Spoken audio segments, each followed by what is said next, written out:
Vamos falar um pouquinho acerca de interoperabilidade, né? Da onde vem esse conceito? O que é isso, né? Hoje você tem uma necessidade de comunicação entre os sistemas cada vez maior.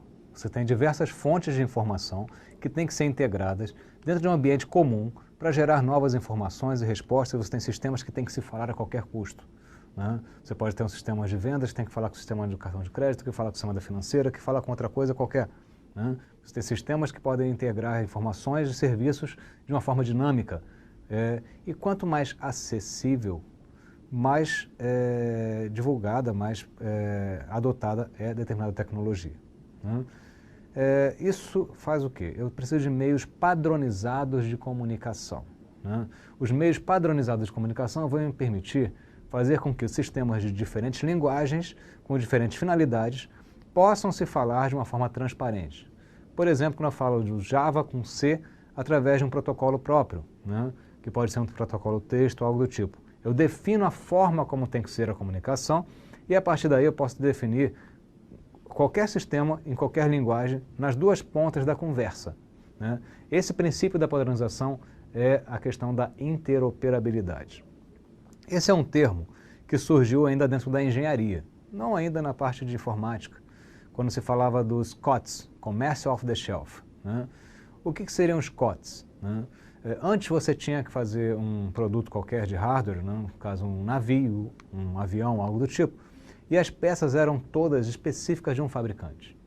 Se aquele fabricante fosse à falência, você não tinha mais aquela peça, né? Você não tinha mais quem fornecesse aquela peça.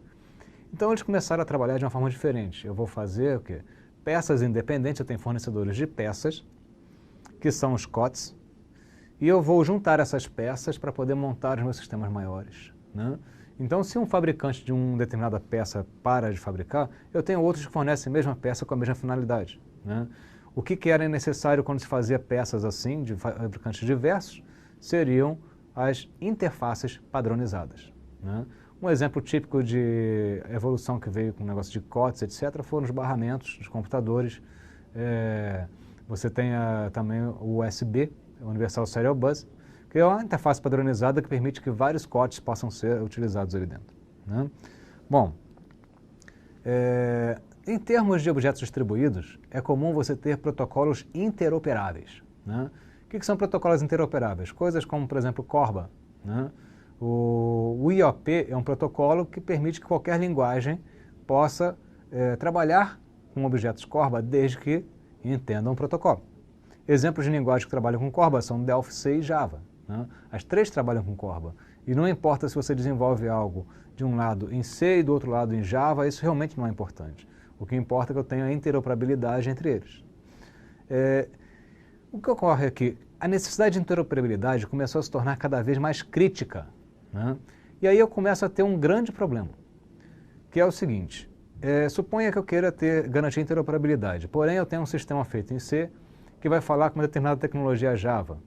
O Java vai falar com o PHP vai falar com o Delphi vai falar com Fortran e daí vai. E eu tenho o seguinte: para cada um falando com outros 5, eu começo a ter um crescimento exponencial de ligações, né? Se eu tenho 2 pessoas, eu tenho uma ligação. Se eu tenho 3, eu tenho no mínimo 3 ligações. Mas se eu tenho 4, esse número já começa a aumentar, né? Então você tem aí uma forma de comunicação onde você tem até a possibilidade de interoperabilidade, porém com N caminhos, o que faz com que os sistemas fiquem complexos demais. Aí começou a surgir a ideia de uma arquitetura que concentrasse justamente a comunicação, a interoperabilidade. Essa arquitetura seria a arquitetura orientada a serviços, o SOA, né? Service Oriented Architecture. É uma arquitetura que se preocupa não com o que está por baixo daquele componente, mas com qual serviço é oferecido, e esse serviço deve ser oferecido de uma forma interoperável, uma forma transparente para aquele que for o consumidor do serviço, né?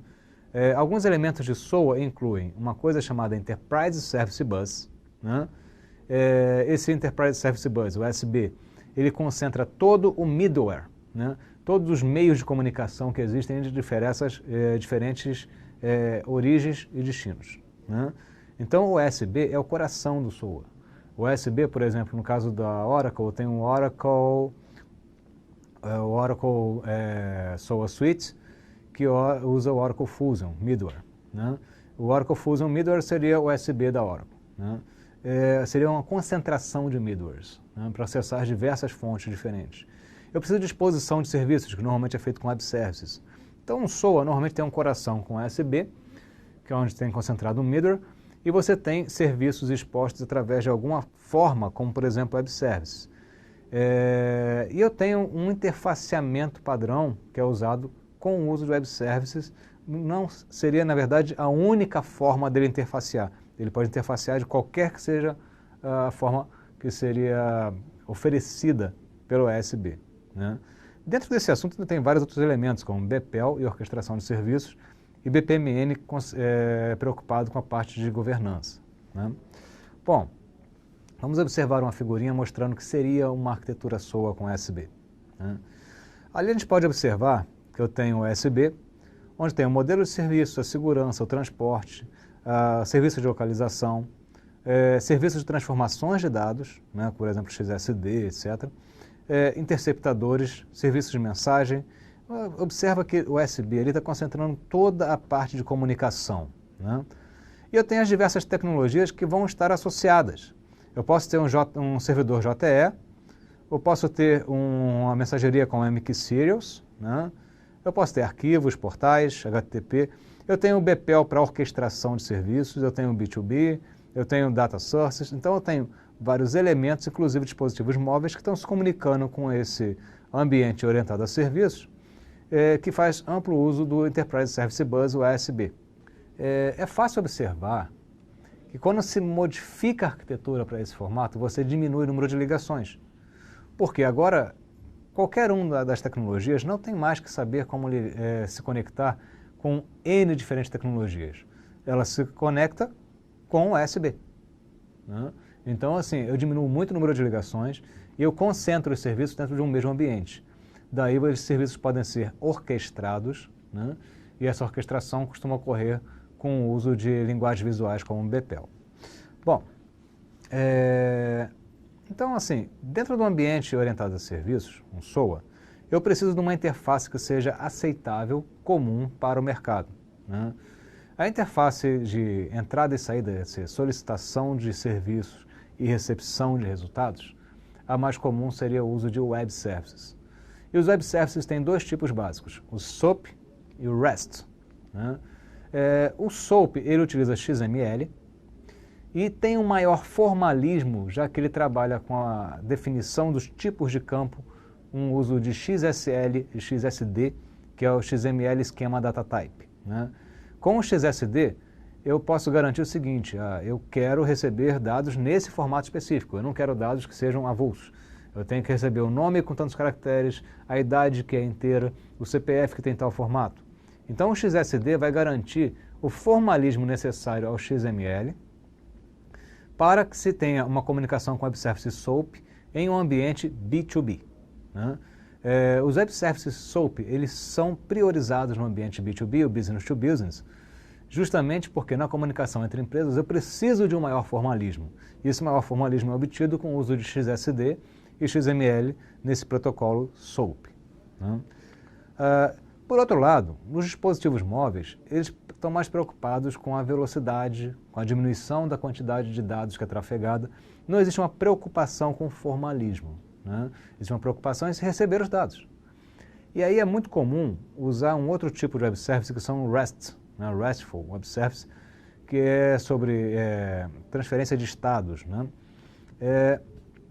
Esse tipo de web service utiliza JSON, né? O JavaScript Object Notation, na transferência de dados. É o mais comum no uso com dispositivos móveis como Android, iOS e outros. E o REST, então, ele é muito voltado para a parte de B2C, que é o Business to Consumer, né? E com isso você consegue, de uma forma ou de outra, com Web Service REST ou Web Service SOAP, uma independência de linguagem de plataforma, né? A interoperabilidade, então, na web é um elemento essencial. Por quê? Quantas tecnologias existem? Quantos servidores existem? Eu tenho que ser capaz de fazer com que sistemas diferentes se falhem para cumprir tarefas mais complexas, né? E o Web Service é uma forma bem simples de se garantir interoperabilidade, tanto no ambiente B2B quanto no ambiente B2C, que seria com a parte de dispositivos móveis e tudo mais, né? Outra onda que está vindo aí também seria o IoT, que é a Internet of Things, né?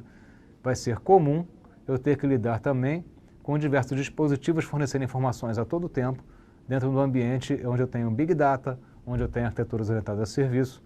E a interoperabilidade, nesse caso, vai ser essencial para que esses diversos elementos consigam se comunicar e fornecer os dados necessários para bases como, por exemplo, de Big Data, né? Então, essa é uma tendência no futuro também, a interoperabilidade que será necessária para os equipamentos de IoT.